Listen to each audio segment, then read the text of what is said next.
Bom dia, amigos e amigas. Já adianta aí um bom final de semana para todo mundo. Falar em bom final de semana, já começa a passar aí o barulho dos aviões aqui por cima da minha casa. Quase todos passam para lá, para São Paulo, para o Rio. E quando volta por essa rota aqui também. Começaram as viagens. Eu me lembro que quando começou a pandemia, os primeiros meses ali, março, abril, maio, junho, julho, eram tudo parado, não tinha barulho de avião, o mundo parou. Agora nós já começamos a nos mexer, né, pelo menos em termos de economia e tal, já tem um cenário mais positivo. Por falar em cenário mais positivo, conforme eu comentei com vocês ontem, começou a cair a ocupação dos leitos no Rio Grande do Sul. Já estamos em 87%. Bela notícia, grande notícia, que cada pessoa que adoece tem, vamos dizer, tomara que ninguém chegue na UTI, né, que chegar na UTI é um negócio bem perigoso. Eu sempre digo que a pessoa tem que fazer o seu tratamento antecipado, se antecipar o vírus, quando dá, né, quando não dá, claro que aí a gente tem que usar os hospitais. Então, essa boa notícia também ela é proporcional às cidades, né? E eu acredito, sempre positivamente, mas não só acreditando positivamente, mas em dados, conforme estão vindo aqui, de que o vírus está declinando a sua incidência no povo gaúcho, principalmente, que nesse ano sofreu bastante. Outra coisa em relação ao vírus chinês, né? A URGS fez um estudo, e a URGS, né, bem insuspeito, vamos dizer assim, porque ela fez um estudo junto com uma outra entidade nacional aí e tal, de que ficar em casa não foi uma coisa decisiva para que o vírus estivesse decaindo. Isso eu já imaginava, né? Mas a gente não pode estar dizendo, porque houve uma ordem no Brasil e no mundo, né, de uma parte de autoridades, principalmente aqui o nosso governador tal, e lá em São Paulo e etc., de que ficar em casa é a solução. E eu acho que o vírus se espalhou por outras coisas, que eu não vou nem entrar em detalhes aqui, até porque até a pessoa que estava lá no asilo, lá confinado, daqui a pouco veio a notícia, morreu 8 num asilo, isso, aquilo, entendeu? Então, repito, a melhor coisa que tem é o tratamento preventivo. Esse aqui é o legal, isso aqui é o que adianta, na minha opinião. Mas boas notícias, né? Então, e o Rio Grande do Sul, entrando nessa vibe aí, recebe hoje, sexta-feira, 434 mil doses, porque está meio parado aí a vacinação, Porto Alegre, Gravataí, Cachoeirinha, no Rio Grande do Sul, né? Deu problema lá da indústria que confecciona as vacinas, por causa dos insumos, que tudo vem da China ou da Índia, então, quando para esses dois países, ainda bem que nós estamos começando a fabricar a nossa própria vacina. Acredito eu que até maio nós vamos ter a nossa própria vacina. Então, boa notícia, vai começar a chegar provavelmente para o fim de semana. Não sei se os postos de vacinação de Gravataí e de Cachoeirinha eu tenho certeza que funciona no final de semana. Para Gravataí ainda não recebi a notícia, aliás, eu recebo poucas notícias da Secretaria de Saúde de Gravataí, para mim poder informar as pessoas, né? Não sei se eles não têm, estão esperando, ou se tem, não tem, tipo assim, uma destreza, uma agilidade para informar a imprensa, a mim pelo menos. Eu gostaria também de dizer, a taxa de ocupação, e em Porto Alegre é 90%, então tem uma folga aí de 10% na ocupação de leitos em Porto Alegre, e o Rio Grande do Sul todo, 87%. Tá? E a Prefeitura de Cachoeirinha salta na frente com a ajuda dar uma mão, assim, uma amiga do poder público para o setor aí da cultura, né?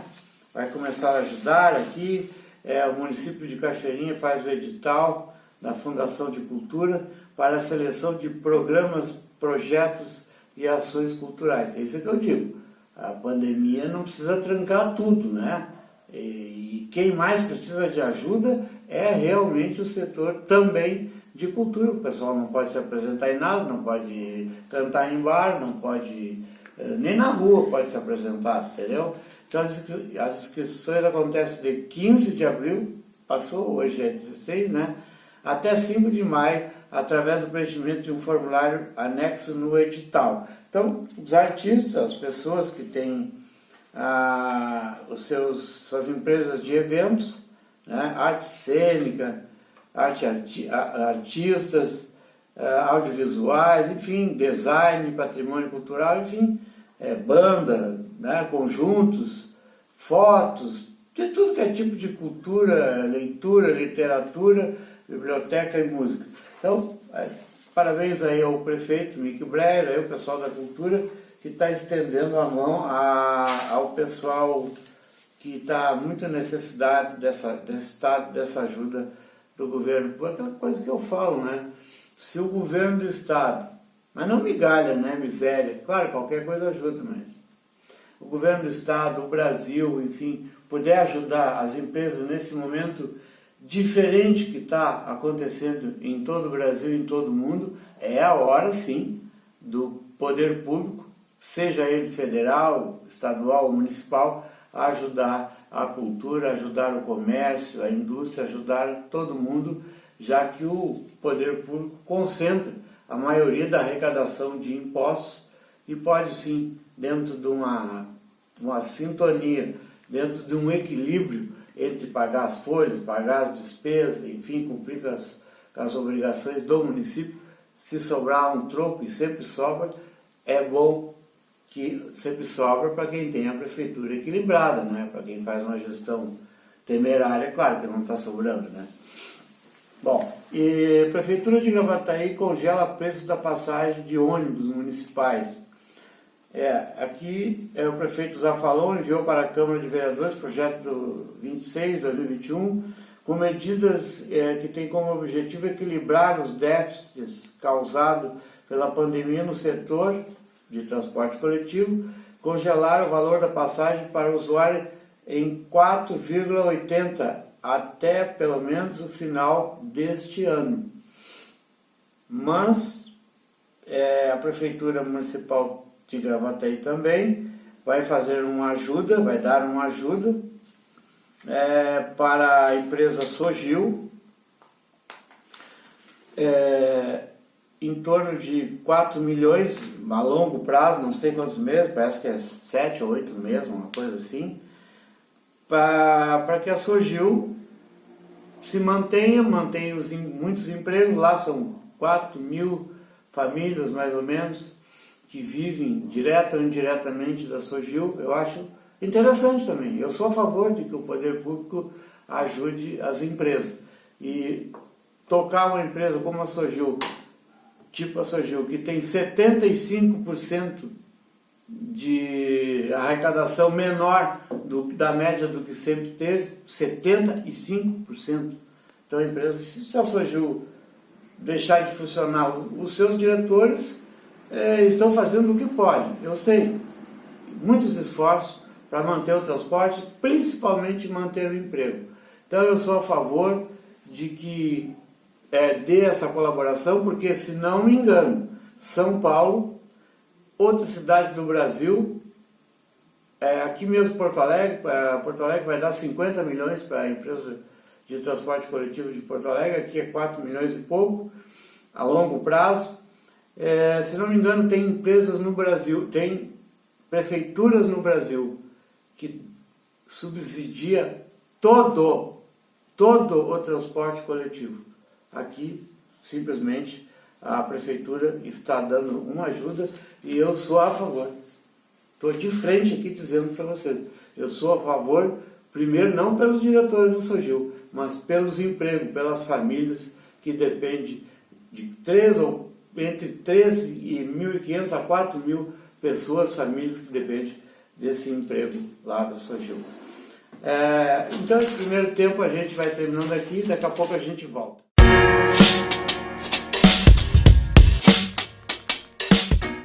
E no retorno até eu ia falar da Flor de Lis, né, a deputada federal que mandou os filhos matar o marido, que até agora está solto, está aqui a fotinho dela, com o marido.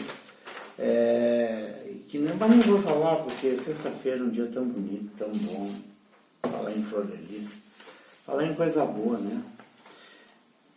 Falar em coisa boa, um dos mais entendidos advogados de justiça eleitoral, Augusto Maia dos Santos, que é filho do plantão esportivo Antônio Augusto, ele está questionando aqui num artigo muito bem escrito, voto impresso, segurança e soberania. E é verdade. Eu não sei por que tem tanta resistência ao voto impresso nas eleições para presidente ou para qualquer coisa, mas estou falando aqui para presidente, né? Por que será, né? Por que será isso que gasta muito? Os ministros devem estar muito preocupados com os gastos do Brasil, né? Pelo que eles fazem lá no Congresso. Mas o Antônio Augusto diz assim, a questão é conhecida. Num julgamento concluído em outubro de 2020, o Supremo Tribunal Federal, mediante previsível unanimidade, tolheu o eleitor de conferir o seu voto após confirmá-lo na urna. Após umas poucas horas de sessão, o veredito aniquilou meses de trabalho do Congresso Nacional que obstruiu uma legítima inspiração nacional. Claro, é a vontade do povo brasileiro e de uma grande parte dos políticos, mas certamente a maioria não quer o voto impresso, né? O voto ali, a urna eletrônica, e veio o teu votinho e fica com a tua via, como sempre foi. Então, eu acho que principalmente a Justiça Eleitoral, o STF, aquela gente lá, não faz questão do que a Justiça Eleitoral brasileira dê ao eleitor o seu recibo após a votação. Não sei, sinceramente, como é que isso vai ficar, mas eu acho que não vai ter novamente. Aí é que mora um perigo muito grande no resultado dessa eleição, principalmente se ficar o vigarista aquele, que agora vai se candidatar, porque ontem o STF, por 8 votos a 3, confirmou de que estava certo o Fachin ao anular todos os processos só porque foi julgado no Paraná, como se o Paraná não fosse o Brasil, né? A mesma coisa que ter um carro assim, a placa de São Paulo. Não pode andar no Rio Grande do Sul porque a placa é de São Paulo. Eu não entendi. Mas eu estou deixando tudo isso aí naquele bolo assim, dos lixos que está acontecendo no Brasil e vamos ver. Eu estou me divertindo, porque eu sei que o Exército Brasileiro sempre vai estar do lado do povo. Então eu estou tranquilo, estou até de verde hoje. Estou tranquilo.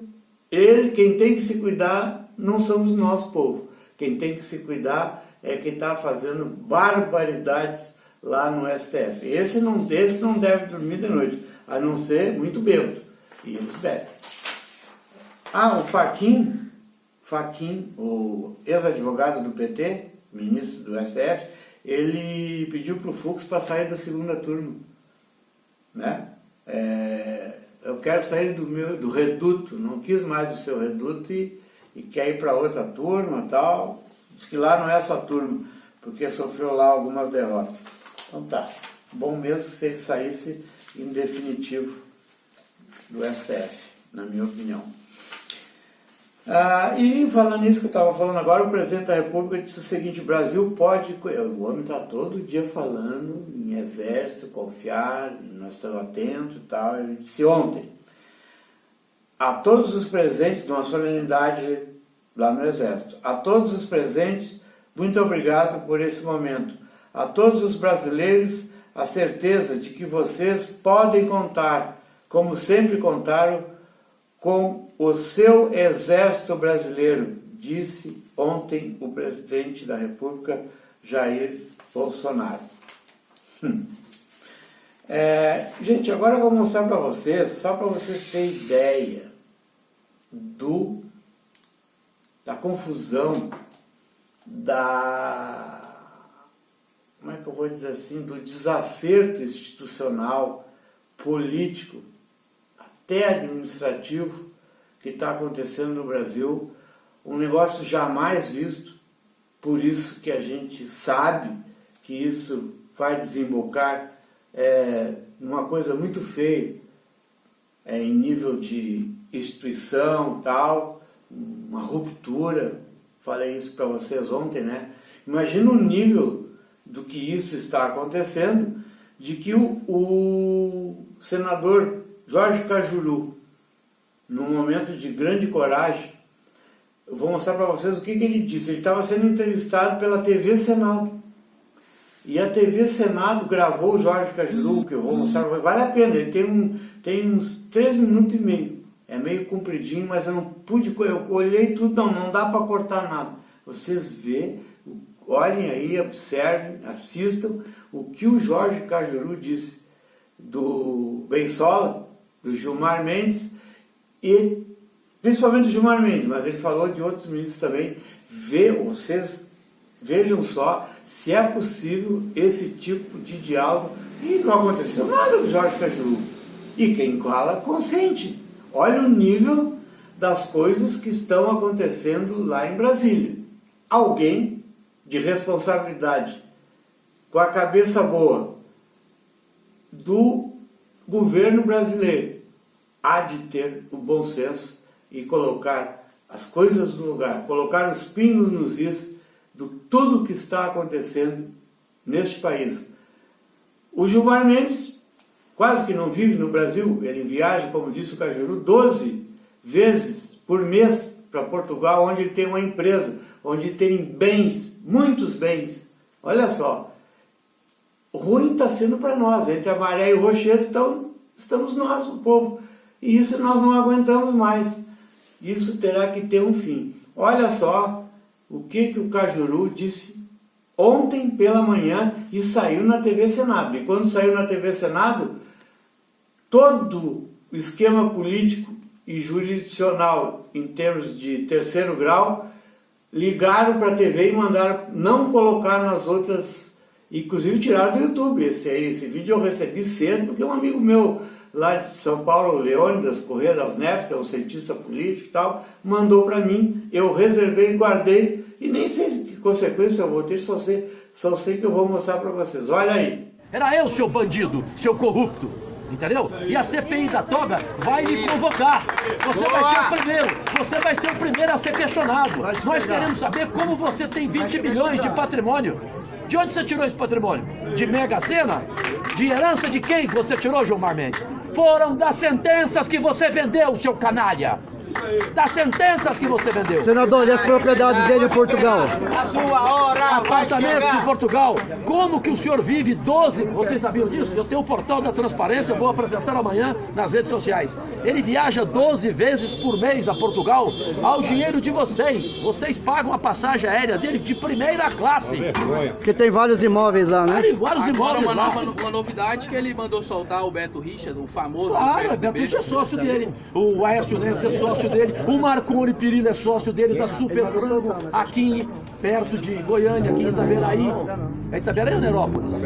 Itaberaí. A Super Frango tem como sócio ele, o Marconi e o Aécio Neves. Então nós vamos pegar, apurar, investigar todas as empresas que eles são sócios, que eles têm negociação, por que ele protegeu o Aécio Neves, por que ele protege o Marconi Perillo, por que ele protege tantos outros políticos. E mais um sócio oculto, hein? Lula da cadeia. Então, ele é o primeiro foco da nossa CPI da toga, que eu vou ser o relator ou o presidente dela, ou sendo membro eu tenho a mesma importância, mas o primeiro alvo é ele, Gilmar Mendes. Então tá, gente, vocês viram o que aconteceu, uma coisa fantástica, né? E vocês não concordam comigo, isso não vai acabar bem, não tem como acabar bem isso aí, em termos institucionais. E daí ainda bem que agora eu recebi uma boa notícia, agora há pouco, de que vai entrar em pauta a prisão em segunda instância. Ela tinha sido interrompida lá na Câmara Federal e agora ontem voltou à pauta, se instalou de novo a comissão da PEC, né, de segunda instância, e ela vai começar a tramitar para prisão em segunda instância, aquela que revogaram só para soltar o Lula. Triste, muito triste. É os vigaristas quanto as pessoas que querem o bem do Brasil. Mas não acredito que os vigaristas vencerão. O povo está muito esperto. Um abraço a todos e até terça-feira, se Deus quiser. Obrigado pela audiência.